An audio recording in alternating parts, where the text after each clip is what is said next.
lot of it was the inside. We had a lot of light, a huge number of hatches, so it's very light and airy.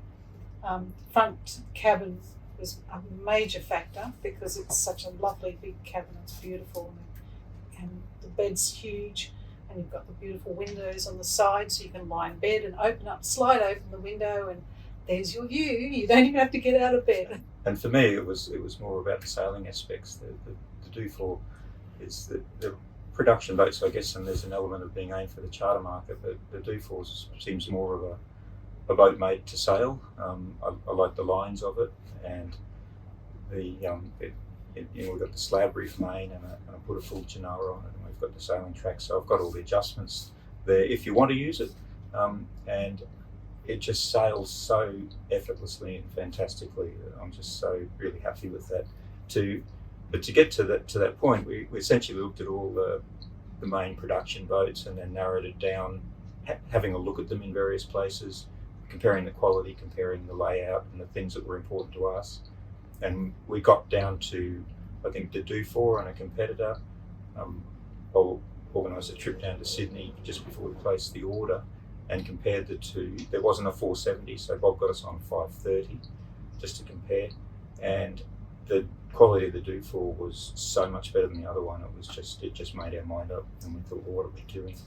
And the other irony of that, we looked at the 430 and we looked at the competitor, which was a 46, and the size was obviously massive. And Chris got all excited about the size of the 530, and I said, you're going to be disappointed when you see the 470 because it's going to be a lot smaller. But when we did see the 470 at the subsequent boat show, we weren't disappointed. It was fantastic. Yeah. It really is. It really is a great design. I don't know how they've got the space in it, but they have. Yeah, done well. We had a smaller Beneteau, 34 Beneteau, for about 9 years before, but we always had an ambition to get a bigger, newer boat when we retired. So it was sort of set a time frame, and so probably the journey started 2 or 3 years ago when we started looking.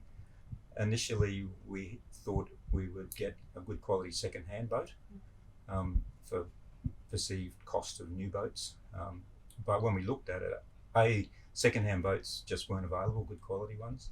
And the other thing is that new designs in yachts have made quantum leaps over the last few years. So comparing this boat to a boat that's 8 years old, there's a massive difference. So once we saw the new boats, we sort of thought, no, we need to get these new designs. So then it was a case of narrowing down, the various production boats, and I always liked the Dufour, the look of the Dufour, because I come from a performance dinghy racing background. It looks aesthetically a really good boat, sails fantastically, and then all the other things that Chris will talk about on the inside, it ticked all those boxes as well, so it became a fairly clear choice in the end. We've just come back from spending 3 months travelling up the east coast to as far as the Whitsundays, stopping on a few places, particularly Great Kip, and then up through different islands on the way up north. And then, how long was the Whitsundays? For about 3 weeks in the Whitsundays, and started dawdling home. Yeah. Our boat's super easy to use, so absolutely fine. It's no problem at all. We had got the autopilot obviously to help, but it's just such a stable boat. It's really easy, short-handed. I think it surprised us. It was extraordinary, really. It's really stable platform. It handles the changes in the wind gusts without doing anything unexpected or nasty, and it just the harder the wind blows, the faster it goes, as opposed to getting laid over or heeling up, rounding up, or anything like that. So we were ecstatic with it. We came out of Roslyn Bay at one stage and hit some pretty nasty swell, and then once we turned a certain angle, Don said, it'll be fine once we get the sails up, and I'm there going, oh yeah. And sails went up and it just smoothed right out beautifully. Just rode this huge swell that we had just beautifully. We'll go again next year, and spend probably 3 months away again. I'd be more keen to go just back to Great Keppel area and and then if we could out to the reef from there, Lady Musgrave, that sort of thing. When is probably still in negotiation. Yeah, so, and over the next few months we'll do some extended trips just locally out here. You go down the coast and up to Moolbar as well, without going too far. Probably take a few friends out, take the kids out, and that sort of thing. And just enjoying the sailing. And I said I wouldn't race it, but I think I'll probably start doing the wags with my old skiff mates, and just for fun on a Wednesday afternoon. So that's probably the next 12 months taken up. Beyond that, maybe Vanuatu, going to Tasmania, that sort of thing. We don't plan on going around the world, anything too ambitious.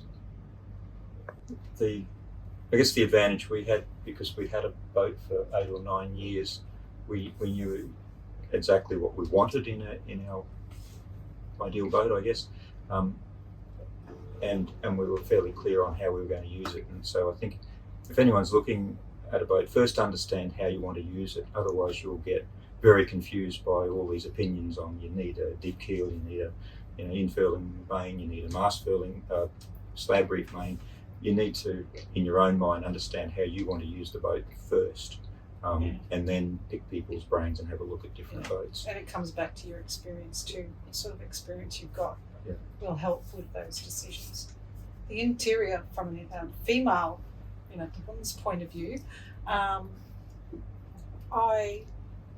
had to keep reminding myself though that it's still a boat, and that you can't have a full-sized oven, or you can't have this, or you can't have that. But what I've got here is adequate to pretty simple cooking. So that sort of thing you've got to understand and be accepting of.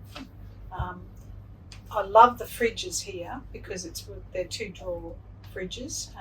The only restriction on those, they're a bit tricky when you're under sail and the boat's moving and the drawers are going open and closed. Well, you're trying to open it and get stuff out, but you're going to have that anyway.